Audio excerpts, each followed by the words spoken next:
Okay, so let's keep going.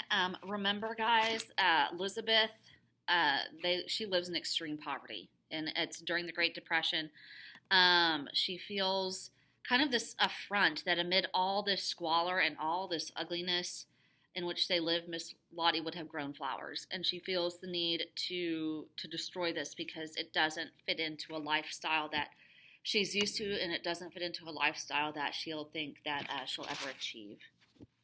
Okay, so I am on paragraph 33 on page 3. Then I lost my head entirely, mad with the power of inciting such rage, and ran out of the bushes and the storm of pebbles, straight towards Miss Lottie, chanting madly, "Old witch fell in the ditch, picked up a penny and thought she was rich."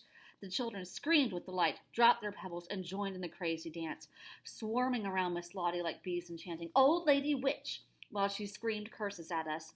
The madness lasted only a moment, for John Burke, startled at last, lurched out of his chair, and we dashed for the bushes just as Miss Lottie's cane went whizzing at my head.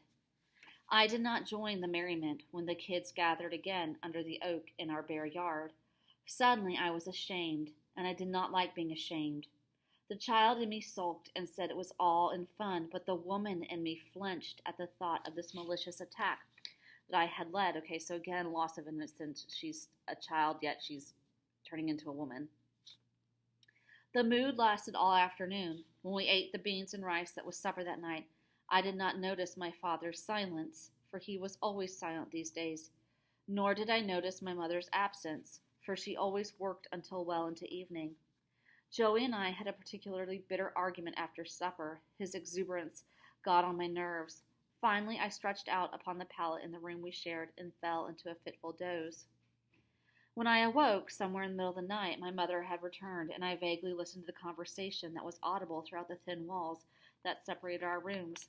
At first, I heard no words, only voices. My mother's voice was like a cool, dark room in summer, peaceful, soothing, quiet. I loved to listen to it. It made things seem all right somehow. But my father's voice cut through hers, shattering the pieces. 22 years, Maybelle. 22 years, he was saying. And I got nothing for you. Nothing. Nothing. It's all right, honey. You'll get something. Everybody out of work now. You know that. It ain't right. Ain't no man ought to eat his woman's food year in and year out and see his children running wild. Ain't nothing right about that. Honey, you took good care of us when you had it. Ain't nobody got nothing nowadays. I ain't talking about nobody else. I'm talking about me. God knows I try. My mother said something I could not hear, and my father cried out louder. What must a man do? Tell me that. Look, we ain't starving. I get paid every week, and Mrs. Ellis is real nice about giving me things. She's going to let me have Mr. Ellis's old coat for you this winter. Damn Mr. Ellis's coat and damn his money. You think I want white folks' leavings? Damn, Maybelle. And suddenly he sobbed, loudly and painfully, and cried helplessly and hopelessly in the dark night. I had never heard a man cry before. I did not know men ever cried. I covered my ears with my hands, but could not cut off the sound of my father's harsh, painful, despairing sobs. My father was a strong man who could whisk a child upon his shoulders and go singing through the house. My father whittled toys for us and laughed so loud that the great oak seemed to laugh with him, and taught us how to fish and hunt rabbits. How could it be that my father was crying? But the sobs went on, unstifled, finally quieting until I could hear my mother's voice, deep and rich, humming softly as she used to hum to a frightened child. Okay, guys, so what does this say thematically about men as providers and when they can't? The world had lost its boundary lines. My mother, who was small and soft, was now the strength of the family. My father, who was the rock on which the family had been built, was sobbing like the tiniest of children. Everything was suddenly out of tune, like a broken accordion. Where did I fit into this crazy picture? I do not know. Remember my thoughts.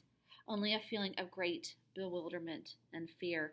Okay, so I want you to think for a minute. Why is Elizabeth so frightened when she hears her father's sobs and realizes that her mother is the strength of the family now? Okay, I want you to think about that. Long after the sobbing and humming had stopped, I lay on the pallet, still as stone, with my hands over my ears, wishing that I too could cry and be comforted.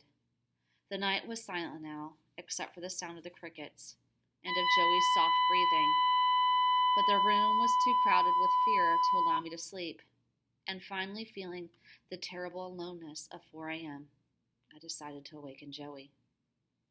Ouch! What's the matter with you?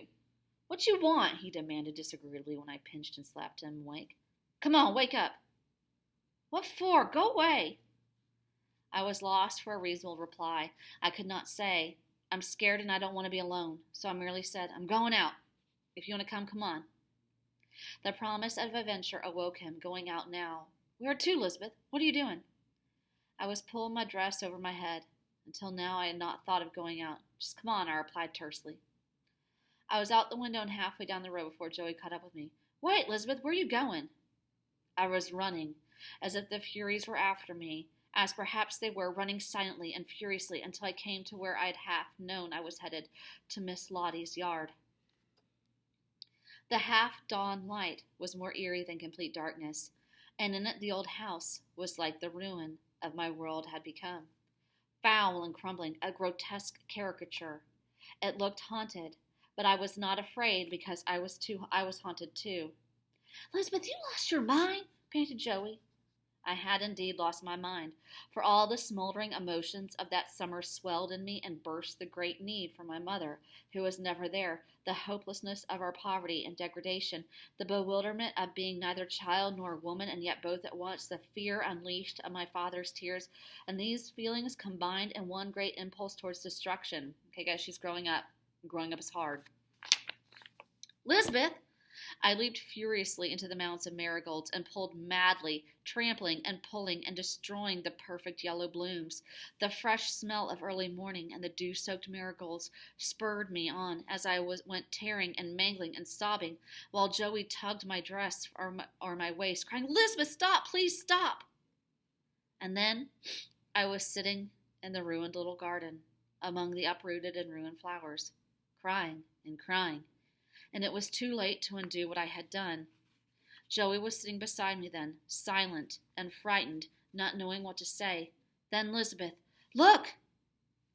I opened my swollen eyes and saw in front of me a pair of large, calloused feet.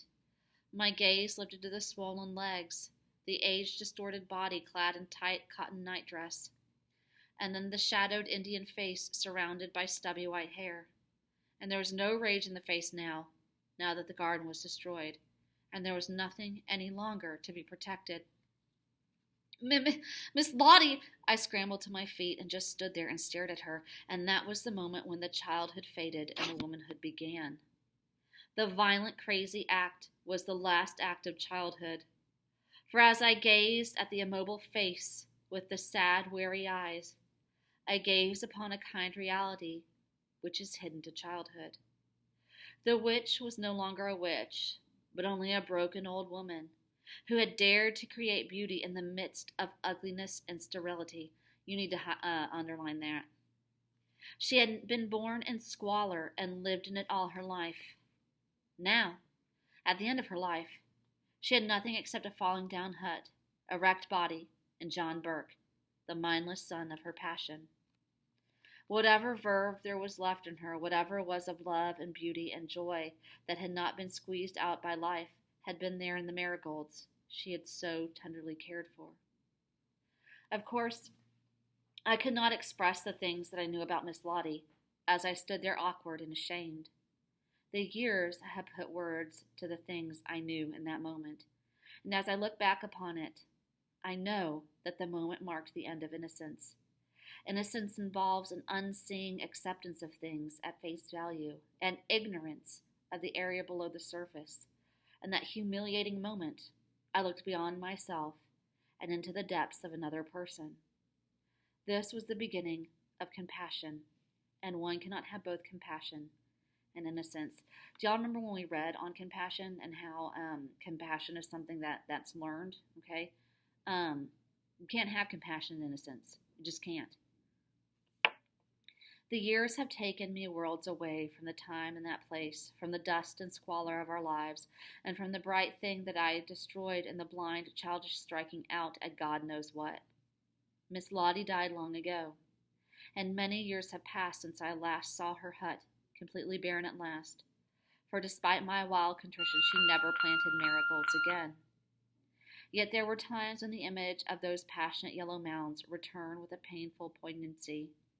For one does not have to be ignorant and poor to find that his life is as barren in the dusty yards of our town. And I, too, have planted marigolds. All right, I want you all to discuss in your table groups what that last sentence means. For one does not have to be ignorant and poor to find that his life is as barren in the dusty yards of our town. And I, too, have planted marigolds.